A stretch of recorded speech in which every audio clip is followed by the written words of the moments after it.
Good. Hey, everyone. Welcome to the next bit on our IPCP module videos of why you should join the next pathway next February, the 27th. 27th, yeah. 7th, 2023. Good. So we just want to talk a little bit about how Identity Compass and the artificial intelligence brings an integral capacity to coaching. And we're going to have Jay talk us through how standard or traditional coaching works in the left-hand quadrants mainly, and how Identity Compass brings a more holistic, whole and integral approach to working with the client and also for you as a coach. So we're going to have a quick look at a slide and then Jay and I will have a conversation. So here we go, get ready. So this is the difference that makes the difference between subjectivity and objectivity. And it's massive in coaching because the whole field of coaching is basically grounded in the coach's and the client's subjectivity. So this is a game changer we're about to look at. Here we go. Good. So if we look at it, this is a map of the subjective or the inner experience and the objective or the outer experience of the individual, and as plural, as a collective, as part of a team, a group, a culture. Yeah.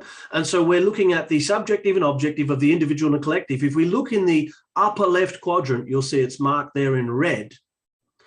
The inner experience of the coach counts for almost everything in conventional coaching. So that means that a coach not only has to be really well trained, but they've got to have gone through it themselves. And if they haven't gone through it themselves, they're going to find it really, really difficult to navigate contextually as well as subjectively the landscape they're taking the client through. Now that plays out in stuff like high performance sport where, hey, I'm not a Formula One driver and nor do I need to be, yeah, in order to help another Formula One driver get their inner and outer game straight and right to be able to drive effectively to their potential. So currently coaching is grounded in the coach's map and the coachee's map. The coachee is bringing their subjectivity to here's the problem and here's what I want.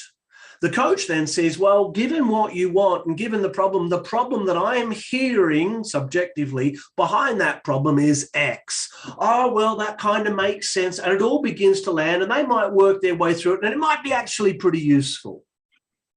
Good. In the lower left, second person perspective, then they are co-creating a shared map. Firstly, a shared map of current understanding, and secondly, a shared map of difference. And that's as far as conventional coaching can go.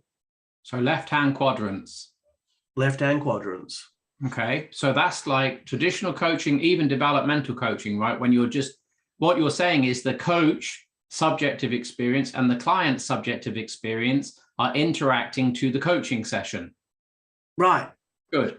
Holistically. And the big problem with that is that the coach doesn't have any context. So they're going to only rely on what the client's bringing to the process, which of course is going to be limited to what the client thinks is important. And this is the difference that makes the difference. We need to turn that subject into object. So we need something or someone or a process or a system to help us do that, to help us take a mind dump of the client and make it objective.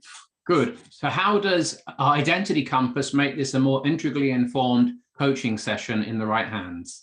Well, it does that. It turns subject into object by asking a series of forced answer questions. It's not a nice test to do because it's forcing you into answering questions and then throwing up different questions based on what it's forcing you into answering. And so it's a forced answer test. So it feels like, well, neither of those are true, but it's taking you down a pathway where those small calculations start to play out in a big way in terms of your thinking patterns. It maps your thinking patterns in an objective, scientific, rational, logical way. Okay, and so what is a factual map aspect and what is the functional map aspect that we could have in a coaching session with Identity Compass supporting us? So the factual map is actually mapping out, given some scenarios in contexts. It uses the work context, but it's absolutely mapping cross-contextually. It's using the work context to map out thinking structures and place them out in a given way and shows how all of these thinking patterns interact with one another, and immediately helps you identify, using some AI technology, where the leverage point for the shift is for the client objectively. So that's the actual map. Even if the client doesn't see that subjectively, right? They don't remember. Oh, mostly they don't. Mostly the client will go, I disagree with that, but we can even show where their disagreement's coming from given the map. We can show how they mismatch, and that disagreement's actually part of a mismatch, and we can tell that that's on behalf of self-care based on what we're seeing in the map. So we can real time actually feed back the patterns as they're occurring in the coaching session to wake the client up so that they can grab a hold of this and start to do the work to grow themselves up, to clean up the stuff they need to clean up so that they can begin to show up. So then we have a functional map that emerges out of the context. Yeah. Which is context. So two aspects to this. One, the functional map is still subjective within the client's mind. How things play out for them and how they connect them to what's going on in their inner experience is like guesswork.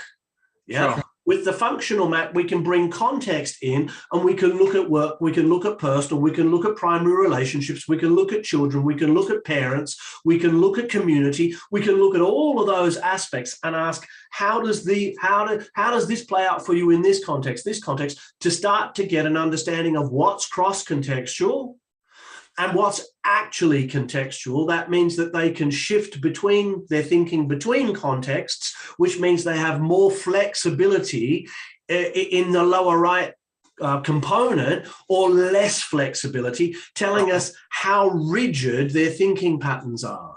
Good. So let's summarize this with a couple of questions for you.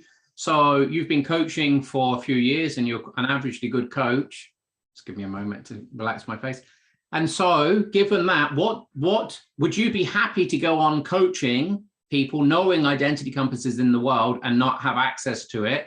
What difference has it made to you as an experienced coach, 15 years of coaching?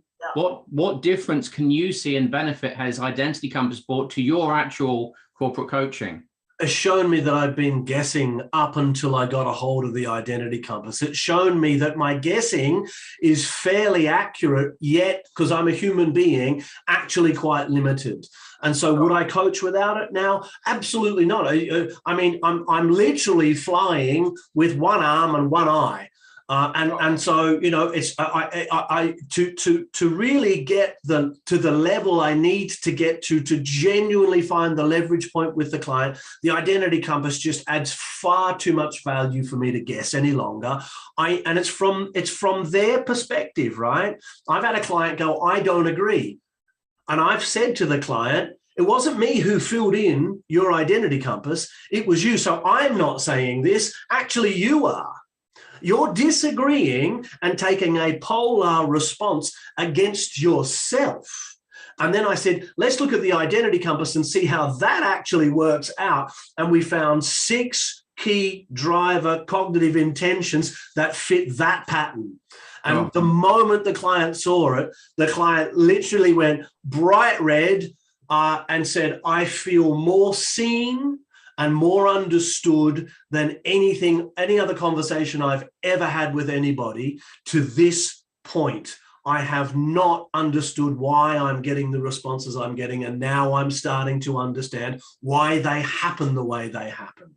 And what percentage would you say that's Jay Headley's capacity, and what percentage would you say that Identity Compass has informed in that session? Well, part of my capacity is to take in and make meaning with the client out of the identity compass. So I'm going to go 60-40, but that 40% is the difference that makes the difference. And what's the 40%?